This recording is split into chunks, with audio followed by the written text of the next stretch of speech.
crafted Berserk alongside other mangas and all that fun stuff. So rest in peace, you beautiful soul. We will all be here again in the eternal reoccurrence. I'm sure you are up in heaven with Gutsu and Griffithsu and Zod and the whole gang. So rest in peace, my friend. All right, ready? Yep. You got some words about Kintaro, or do you want me to start? Yeah. What a man, you know. What a man. A true fucking idol to look up to. All right, let's go. We're reading Of the Tarantulas by Friedrich Nietzsche in his most prolific work, Thus Spoke Zarathustra. And here, hold on. Oh, let me get my mic in a better position. All right, and here we go. See this? Oh, see this is the tarantula's cave.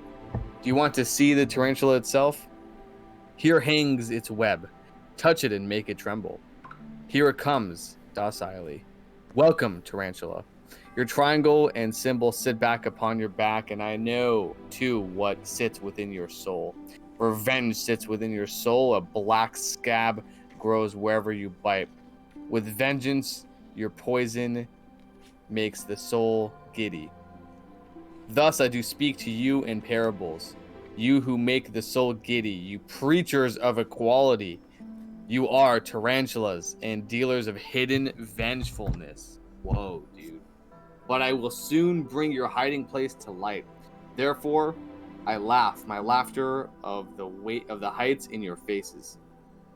I pull at your web, that your rage may lure you from your cave of lies, and your revenge may bound forward from behind your word, justice. For that man may be freed from the bonds of revenge. That is the bridge to my highest hope and a rainbow after protracted storms. But naturally, the tarantulas would have it differently.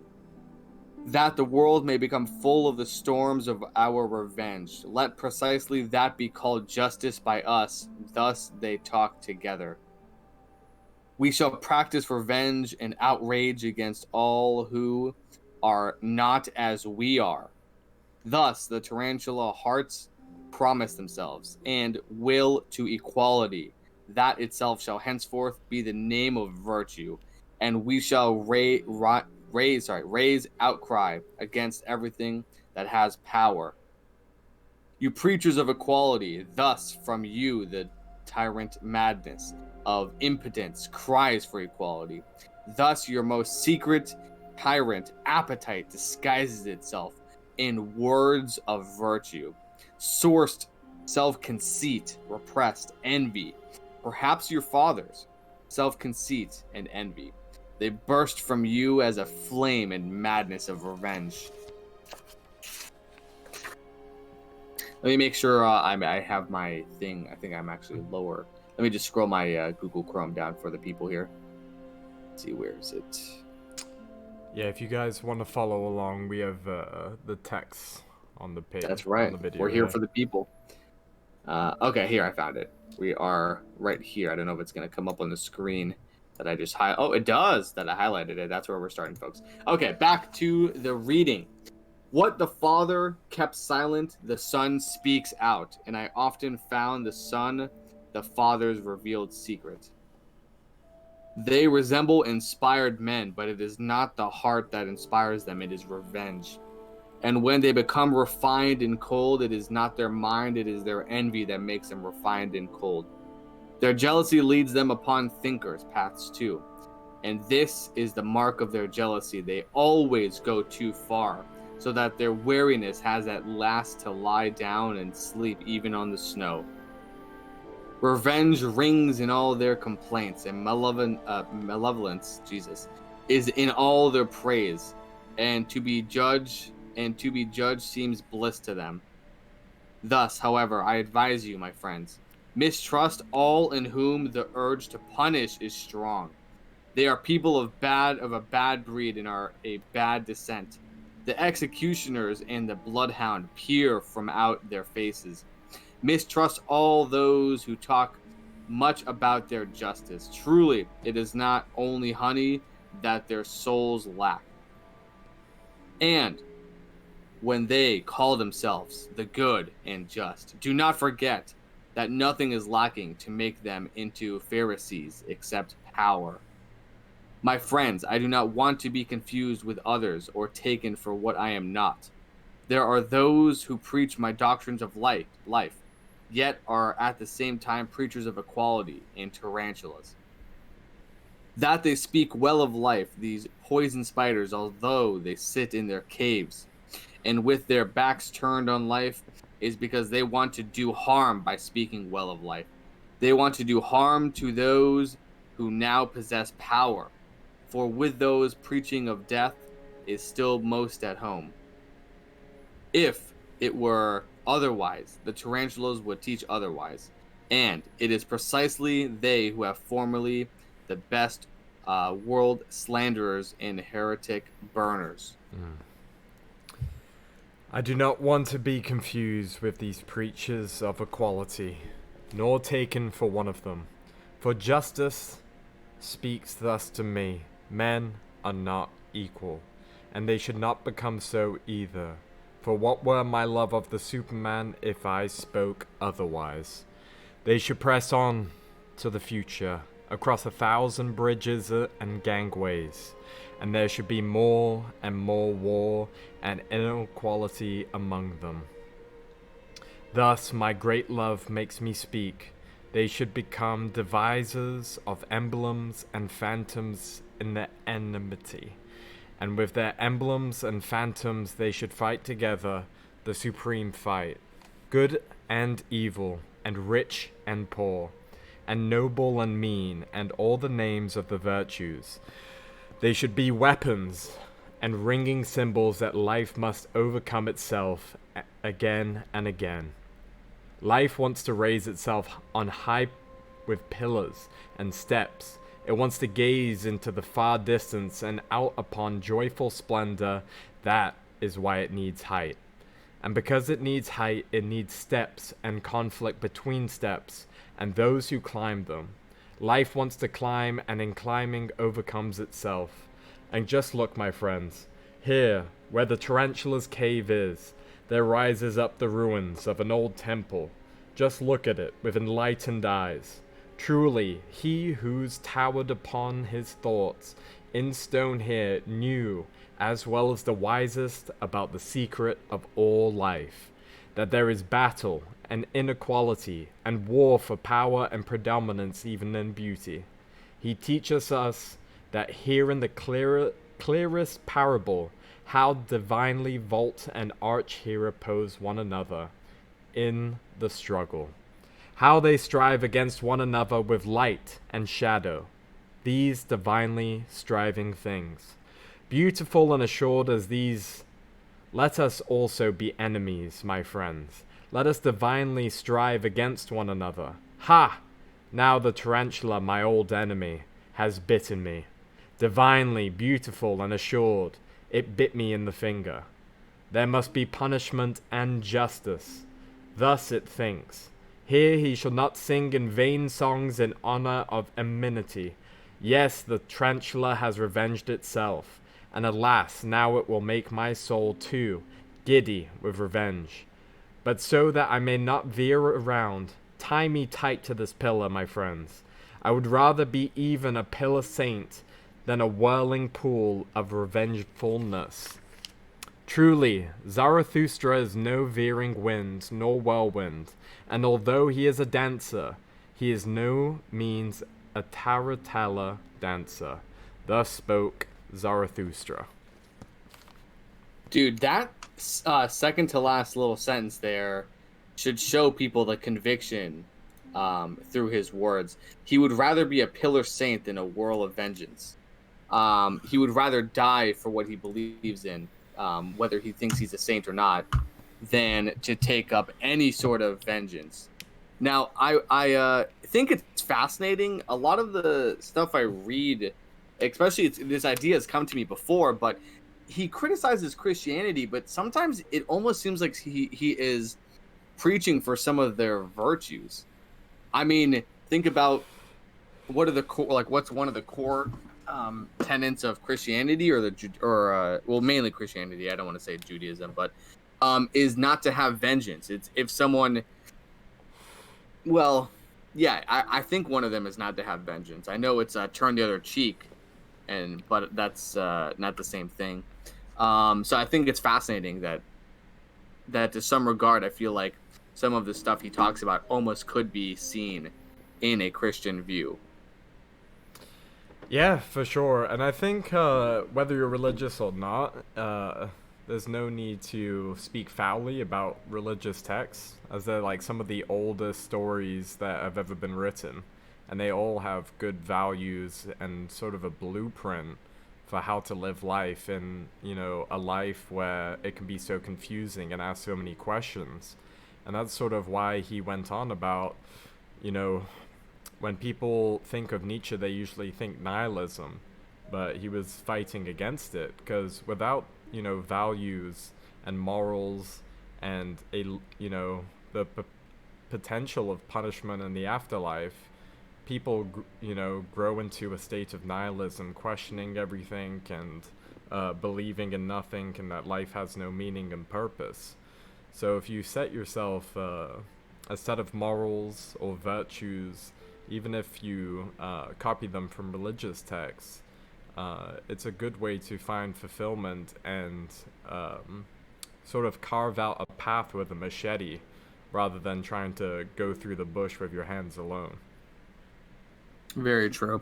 I had someone recently, like last week. I was hanging out with some friends after a yoga class, ironically enough, and there was a very passionate, hard-headed individual who was quick with her thoughts, and that I was talking to someone about Nietzsche, obviously through Berserk, because this man also had a very similar tattoo to myself, and she was very quick to dismiss Nietzsche as the nihilist, as a lot of, I think that's his most popular misconception, and it was clear to me that she had no issues making such a wrong conception of the man and his work. And when I asked her how much she had read, she said, she said, "Oh yeah, I read a little bit of him in my intro to philosophy class, and he didn't sell me on the idea of God is dead, so I never bothered to look into it anymore." And I couldn't help but think, "Oh my God, you peasant brain! Like, you're really gonna speak on something you have literally no idea about." And it's so common with people's perceptions of Nietzsche. It's ridiculous.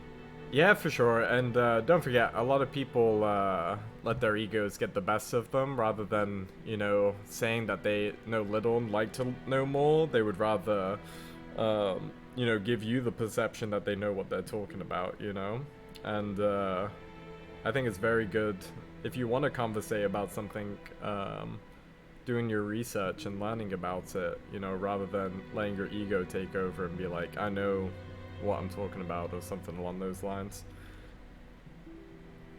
Yes, I agree. That's probably the best way to put it. I really didn't pursue any further because I could tell by her personality that it just wasn't even worth it, but it was astounding.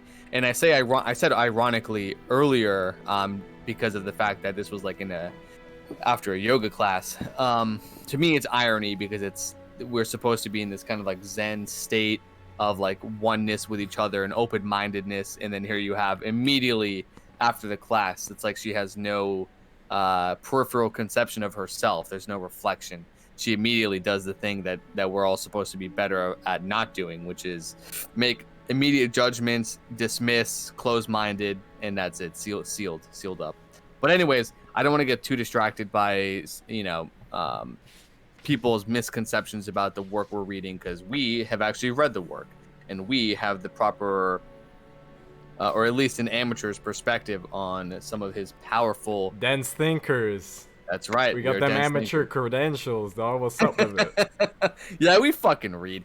But the main metaphor here now, is the tarantulas. But before we even get into the tarantulas, I do want to say, if this doesn't strike you as super prevalent to today, then I think then good for you for not being super consumed by the zeitgeist. But my God, when people say that he's a prophet and he has prophesied so many things that have happened after his death, they're not wrong at all in any stretch of the imagination, and this is exactly one of them. You heard him talk about the tarantulas as the preachers of equality and the haters of power. They're just mad haters, and they talk about justice, and they have all this vengeance. And this is coming obviously after his idea or his pronunciation of the fact that God is dead and all gods are dead. And so this is what people look for next. This is like one of their new senses of morality that they think that is correct, is this equality. Is like, oh well, if we all aren't promised this afterlife, or we're all going to go to heaven or hell, then we just have to make everything as fair as possible for everybody and eliminate what we think or deem as injustice. Yeah, most definitely. And I think you can find those things in so many aspects of life. That's why I love Nietzsche's work, because, there's so many questions that we have in this modern era of technology, and like whether we're spending too much time on it or if we should be in nature more. Like, as the research becomes more progressive and there's so many more things to learn, and like about your health, wellness, or conflicts, just the instant news about everything, you can find yourself very lost in questioning things. And that's why I like Nietzsche, because he explains things in a complicated way, but simplifies a lot of the life questions that people may have, and why I would recommend him to anyone who is a deep thinker and enjoys philosophizing about ways of life and what's right and wrong. Not saying that he's the all know-it-all, but what a great little book to add to your repertoire of things you can talk about and philosophies you can understand. I think it's there's a section later that we were thinking about doing today, but that's relevant to this conversation, which is on the philosophers. And what that section talks about, without going too much off the rails here, is the fact that his main issue and critique of a lot of different philosophers is they're too idealistic, and that idealism separates themselves from what is actually real. So whether it's Platonicism, or stemming from Platonicism and ancient Greeks, the Christian worldview, or Hegel, or Marx, or I think even Kant. He does not like Kant, or Spinoza. Any of them, they are too much of the idealism, and that's the thing he's trying to say is incorrect, because it's kind of an escape from this reality, escape from what we are here. You know what I mean? So, like, the statement of like, philosophizing, I kind of don't like, because that kind of sounds too left brain predominant, too much thinking and not enough living and being. The Dionysian is what we need to embrace more of. Yeah, for sure. And, I think, I guess when you come to ideas and ideals and people's personal moral code, it can become very difficult about sharing and being open-minded. I think a great example is like things I've seen in the media about people who like to wear masks versus anti-masker - anti-vaxxers, and it's like, you can't say that one side is completely wrong, because they're going off of the research that they've found, or the people that they've heard say certain things, or their personal belief systems. So as much as you think that the opposing side is wrong, they think equally as strong about you and have the exact same strength in their opinion that you do. So in so many things in life, it's like you're never truly right, because there's a large majority of people who truly believe in the opposing side or something along that nature, where it just becomes very hard for civil debate and open-mindedness when everyone has such a strong leaning towards one side. Yeah, that's a good point, is to remember that everyone is rational. People are not coming to irrational ideas unless they are legitimately schizophrenic. So you have to remember this when talking with fellow man, which we are all proponents of, is loving of our brothers and sisters in this in humanity, but is the fact that just remember how you like Ryan said, how you got to where you are mentally and how you went through rational steps. That's exactly what happened on the other side, and so you can't just dismiss it as irrational because it doesn't, because you think you understand that perspective, or because it doesn't, again, back to the tarantulas, because it doesn't align with who you are and what you are. Yeah. That was one of the things that I want to try and see. I have to try and find it. I hope I highlighted it, but that's one of the things he talks about with the tarantulas is here we go. We shall practice revenge and outrage against all who are not as we are. So it's such a powerful statement because it's and listen, we're not even disparaging the arguments that they're proposing. The tarantulas are trying to do something good. They're trying to create a more just society and trying to have equality so everyone, so they can reduce suffering. It's coming from a, coming from a good place. You know what I mean? Like their goals are good, but they're not understanding that this is a underdeveloped idea and how much actually is wrong with it and how easy the shadow the shadow of the self and the shadow of the unconscious can take over and manipulate, and how it shows its true color, even with something quote unquote as wholesome as, oh, we're doing this for the just cause, we're fighting for the people who can't, or whatever. Yeah, for sure. And yeah, it's like everyone's perspectives come from somewhere, from nature versus nurture, and how they were risen, their environment, the things that they saw in their life.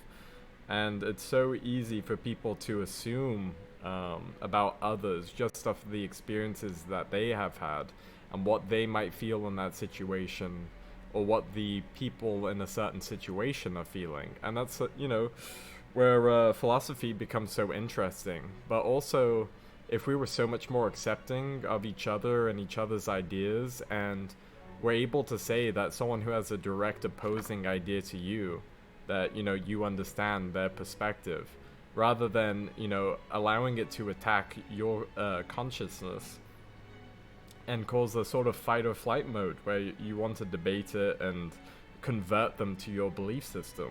And where we were saying, all philosophers, while their ideals are very interesting and they spent their lives just thinking about certain ideals, but it's also from their experience and their viewpoint on things, and not necessarily right, but also great to add, into your memory bank of things you can call upon when you have a certain question about things, and hopefully there's an answer somewhere for you. So yeah, I guess I definitely see a lot of people trying to force their ideals and belief systems onto others, and we can see that throughout history. But it's like, I think people need to understand it's okay for someone to have a opposing idea than yourself, It's more than okay. That's the only way that ideas thrive and succeed. Is you need it's the yin and the yang from the East, the Taoist perspective. You need the opposing view because it helps fortify your view. You should welcome adversity. That's that's one of the first principles I think is wrong about these preachers of equality. Is what they're trying to do is reduce suffering. And unfortunately, I believe that's a lost cause because life is suffering, life is tragedy. Their approach to this fact that life is suffering and life is tragedy is to try and kind of nerf the human being. They want to shield us. They want to help protect us from all of this suffering. And I believe this is the wrong way to go about it. I believe the right way to go about it is to strengthen the individuals, to help them realize their true power within, and for them themselves individually to overcome their adversities, the trials, their tragedies, their suffering. Because in the end of the day, I feel like this doesn't need to be said, but our goal here should be to help progress the human species to its absolute apex. I would hope that everyone agrees with that, is that why we're here, or at least what we should do since we are here, is why not make things better, right? Yeah, exactly. And you know, if we all convert our beliefs into one system, we have one religion, one government, or One currency. that perfect utopia. What does that truly mean? I wouldn't want to live in existence where everyone has the same idea and the same everything. In that diversity is where you find inspiration for creative pursuits, inventions, and how we progress forward as a species. And, you know, there's definitely a belief system coming out that we are all equal, but that's just not the case. There's physical advantages, intellectual advantages people have, but you always have the choice to become the best version of yourself. And many, will look at someone who is the absolute apex of a physical specimen or an intellectual specimen and be disheartened because, if they're understanding of their goals, they know they will never be able to achieve that apex due to the genetic restrictions. But that's why I love, you can always just look at yourself and make yourself better and reach your full potential rather than giving it up because you don't think you'll be able to reach the point of these, others. So I think that's a dangerous belief system as well. Going off of one of the points you just said is very important, is diversity. Um, there's 7 billion people, and there's an untold amount of people that have existed before us, and everyone is unique and is different in their own way, and everyone is going to need a different environment, different I guess you could say, if they are a plant, maybe different soil, whatever, to fit their personalities, their characteristics, their biology, and to help them thrive the best they can. So everyone, and this is what Nietzsche is supremely concerned with, is that everyone should be striving for their own sense of morality. Is to, again, with the camel, the lion, and the child, is to break free from the dragon of thou shalt, from all of society's telling you of what is moral and what is not, and for you to find out for yourself, because it's going to change depending on the person. There's not a perfect environment for everybody, just like there's not a perfect morality for everybody, just like, this list can go on. And so I think it's important that we have that diversity and have it allowed to be expressed, because, again, going back to the other thing you said, is yes, that is an undeniable fact, and those who deny it, well, they're going to reap what they sow. We are not equal, but that's not a bad thing. To come at it as if it's a bad thing is like the misinterpretation that selfishness is inherently bad, which is not. So, Yeah, most definitely. Is there another section you want to discuss in these pages?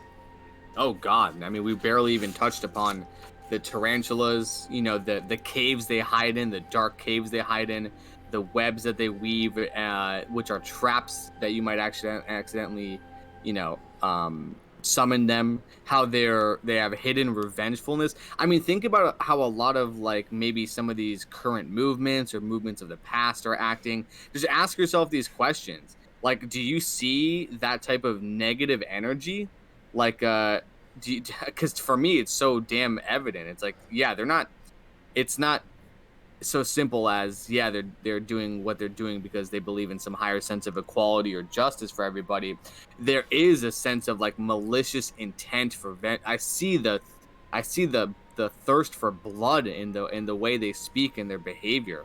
And so I think it's important to be able to, use this metaphor and understand where people are truly coming from and what they're truly after, and then which will help everyone better understand that movement and whether it's worthy of us to follow it or not. You know what I mean? Yeah, most definitely. And there's definitely been a prevalence of victimhood. People who would rather see themselves as victims rather than, the saviors of their own life. They would rather fall into the trap of calling themselves a victim as the easy way out of, let's say, saying you're a victim is canceling out the fact that you can overcome it. And I believe that all humans have at least somewhat the ability to overcome any adversity that comes their way. There's always a choice, there's always a path you can take. And we can even look back to the Ice Age. The Ice Age was a place where humans were not going to be able to survive. It was almost like a 90% chance that we would not survive the Ice Age. But we figured out a way to overcome and adapt. And the fact that we're all here today is a miracle in itself. And, to disparage the sacrifices the ancestors made to have us in a place here today where, we're living in the most peaceful time ever. The least amount of murders, the least amount of war. And although there's atrocious things going on still, now is a time where we can truly focus on becoming, a great society. And it feels like we're taking 2 steps back and 1 step forward in that regard. Yep, I definitely agree with that. But I do need you to repeat a little bit again at the end there. I kind of got lost in reading a section I wanted to talk about, which is my Just talk about fault. the section. You sure? Yeah, it's all good. Well, there was something that you did say that I was looking to speak to you, but I apologize for the lack of focus. My energies have kind of been vibing on a low frequency today. This is alright, son. We'll be great the next day and the day after. That's right.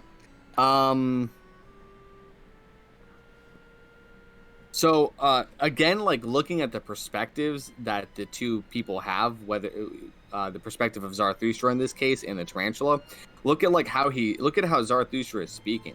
He's talking about, on the first page of it, let me find it where it talks about the storms. Oh, here. For that, man may be freed from the bonds of revenge. So that's like already a critically insane statement to make. That is the bridge to my highest hope and a rainbow after protracted storms. So what he's saying is that there is an end to this evolution and this journey, and that would be one huge way. The big bridge that would help us cross over to the Ubermensch would be to free ourselves from the bonds of revenge, because we know that I mean, how many animes have talked about or stories in general have talked about the vicious cycle of revenge never ending, and just hatred and destruction and murder, and it just doesn't get you anywhere besides more dead people. But then here he says, look, after the storms will be the rainbow, as if like there is something to overcome. But then alternatively, he says from the tarantula's perspective that they have it differently, that the world may become full of the storms of our revenge. Let precisely that be canceled justice by us. Thus they talk together. And so he's contrasting it with their perspective, which is that there's always going to be some sort of injustice somewhere or suffering somewhere. So they're always going to be on an endless crusade, an endless maelstrom, which is another word for like a mess of storms, like a typhoon. They're always going to be in the storm and wanting more storms. They're not looking for rainbows after. They're not looking for an after. This is what they thrive for. Their vengeance and bloodthirst knows no bound. Yeah, most definitely. And I think that goes back to what we were discussing before about, perspective. Like, you really need to put yourself in different people's shoes, You may have such a strong belief system about one thing, but if you can try and just get a grasp of 10% of the other person's perspective, it will make you so much more open-minded. And yeah, revenge, it's like the rainbow. At the end of the storm, there's the rainbow, and then, that the rainbow only lasts for so long, right? And then the rainbow goes away, and the next storm comes. And I think, a great thing is, like, the grass is always greener on the other side, right? Humans' bloodlust has no bounds, metaphorically. And you get onto the grass on the other side and you see it's brown and dampened, and you look back and the grass on the side you left is looking green. and it's very contradictory, and something taking time to focus on and look at is really going to aid someone's perspective on the world and make them more open-minded and more willing to accept others' ideas and calmly, debate their ideals and see if anyone's ideals change rather than it being like a competition on whose idea is better. Right, and that last thing you said, that is so how you would achieve such a thing is to remember that you are not your argument. Your ideas are not you. Those are just ideas that you have. Don't let them possess you. Remember, you are separate from these things. You don't need to die on the hill for these ideas at all. And so in that way, it helps you to remain humble because you realize that that's right. I'm not arguing this point because my ego is attached to it, as we've seen many times before with many different arguments. And that allows you to work freely because you can look at it objectively from the outside. You go, yes, here is an idea, not my idea. Here is an idea. And here are some facts that could lead you to that idea or that hypothesis, whatever it is. And then you have someone from the opposite side do the same, and then you kind of, like you say, discuss. And I think it's unfortunate that in public education, which is, that's the government's work for you, there's no classes on civility. There's no classes on how to properly debate. So we're just left to our own devices. And obviously you see what kind of shitstorm, whirlwind, maelstrom of destruction that's caused because people don't even know the basics of how to properly debate. And so they just, it's just a warring between ideas, and that's dangerous. Well, yeah, so many people view debate as conflict, and I hear so many, I don't want to debate this, I don't want to, argue about this, and, see it as a very, conflict, evolving conversation. But if we're unable to discuss these ideas with others and, maybe see how silly our ideas were, well, here's an interesting experiment is writing down your ideas. Some of the belief systems that you have are so strong, and then, stumbling across them 10 years later. Like, if I met myself 10 years ago, I wouldn't even recognize that person with how different we would both view the world and the philosophies that we, attract ourselves to. Which, I think is really fascinating is that someone can be so concrete in their beliefs and 10 years later have completely differing opinions or belief systems, morals, values from the experiences that they've had. But the experiences from, the 10 years ago self, that was all the experiences that they had and come to the realization of, their ideas from the experiences that have led up to that point. And adding all these experiences. So if you have questions, go explore the world, meet different people, see different ideas, see different philosophies, Eastern, Western, Southern, North. Explore all these and find something that's suiting for your moral code. Yep, exactly. Attribute it to your own path, your own way. The way. You have to find the way, boy. If you do not find the way, then how can you find the way? I think another pretty crazy part of this section was the second to last page, where he talks about life wants to raise itself on high with pillars and steps. It wants to gaze into the far distance and out upon joyful splendors. That is why it needs height. And because it needs height, it needs steps and conflict between steps and those who climb them. Life wants to climb and is climbing, overcome itself.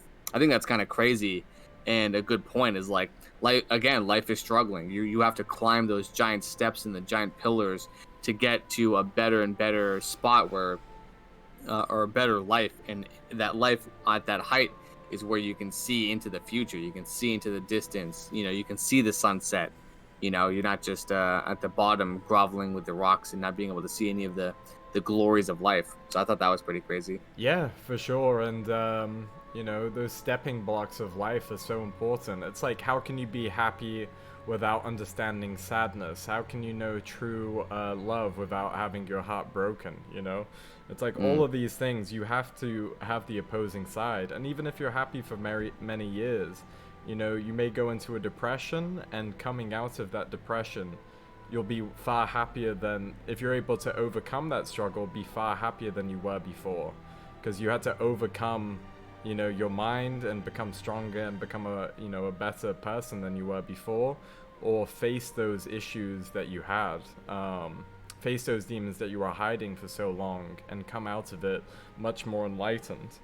And with like the stepping blocks of life, so many people want to go from one step to the end step, you know, and miss all these blocks, and overcoming all these struggles and hurdles that give you a great appreciation for life.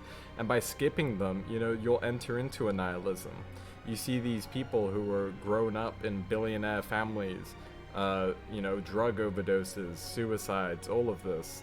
You know, when they're at the pinnacle of what a capitalist society deems as the best life you could possibly have. You know, answering these struggles, facing them, overcoming the adversity. Any punch that throws your way, you don't cower from it, but you keep charging forward, sort of thing. And these things are, you know, so important and fundamental to what it is to become, you know, be a human being.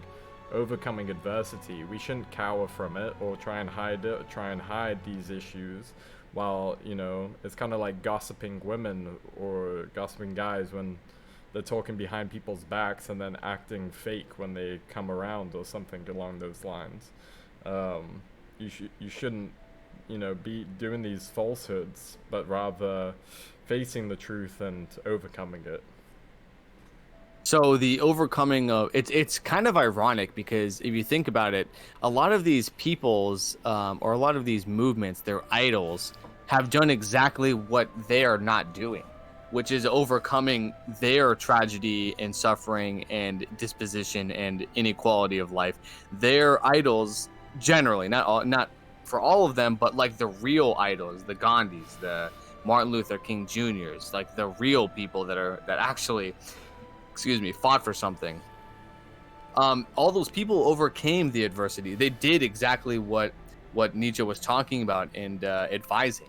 You know what I'm saying? You know what I'm saying? But here, these people come, or these movements come, I should say, these groups of people, because mobs are different than individuals. And they want to do away with the inequalities. They want to do away with everything that makes the hero great, because the hero is not. If the hero, you know, was born, like you said at the top, he was born already Alexander the Great, who didn't have to work for anything or do anything, and the king of the world, and he just his goal was to, you know, I don't know, fucking kill a dragon that's like just tied up and can't fight back. It's like that you're not gonna be behind that hero, because what he did, there's nothing honorable, no powerful struggle to overcome anything. Do you know what I mean? I know that was not a great example. Yeah, I was gonna say I would disagree with that, because Alexander the Great was given, you know, a great life, but still he wanted the challenge. You know, he still. No. So I knew that using him would be, Yeah. that it'd be hard to get my. So when I brought up his name, I didn't mean like like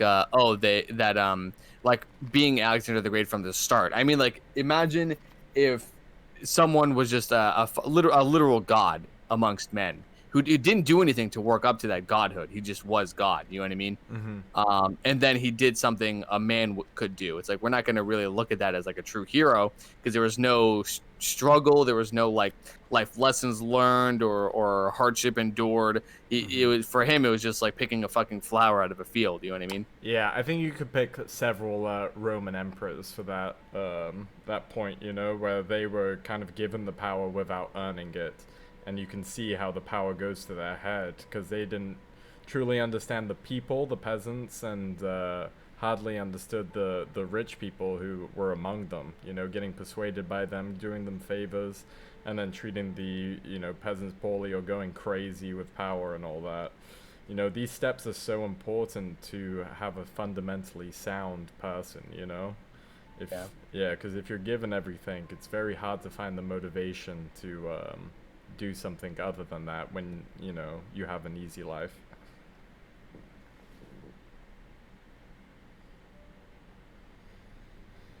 But I don't know. I feel like my brain isn't cultivating anything else on this subject. To be honest, Yeah, I feel like we can do a part 2 if we have any more ideas about it. I don't know. I feel like it was a very straightforward metaphor. I really don't feel like there was anything convoluted or hard to understand. And maybe that's just because for us, you know, in our life experiences, it's easier to relate to this, and it's easier to understand. But really, I mean, like the main point of it was to explain the tarantulas, these preachers of equality, these preachers of justice, and how their first principles are incorrect because you're not going to get rid of suffering or tragedy. And instead of insulating people from the tragedies or suffering, which in turn is like the wrong thing to do, the really wrong thing to do, because if you insulate yourself from reality, which is suffering and tragedy, listen, it's objectively true. Cancer happens. Children get cancer. Your parents will die. It might die early. There are things, you know, out of your control and out of society's control that happen and that are very tragic.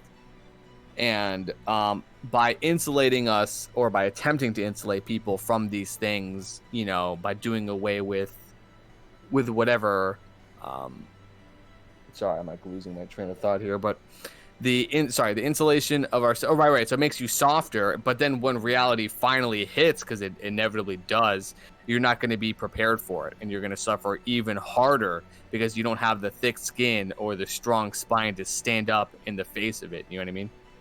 Yeah, most definitely. That was a great conclusion. But yeah, thank you to everyone who tuned in and listened. And we're still in our early stages of Dense Thinkers. So if you could leave us any feedback or anything we could do to improve your listening experience and make it a bit more enjoyable, please let us know.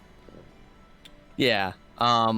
Likewise with maybe even, again, because I'm always talking about keeping this as an open discussion. So maybe if you have a perspective that maybe we didn't cover or that we might be blindsided by, again, always, you know, comment it or whatever, and we can try and actually come at our own perspectives from a different angle, and maybe it's not just about improve our philosophies while also hearing some different perspectives yourselves. I feel like yes, exactly, because again, we are trying to remain humble and separated from our arguments and from our and all that stuff. So it does help to have an open discussion, because we all have something to learn from each other. Exactly. Yep. Wonderful. What a great little podcast we've done here. Hell yeah. Until next time, huh? That's right. Dense Thinkers are signing off.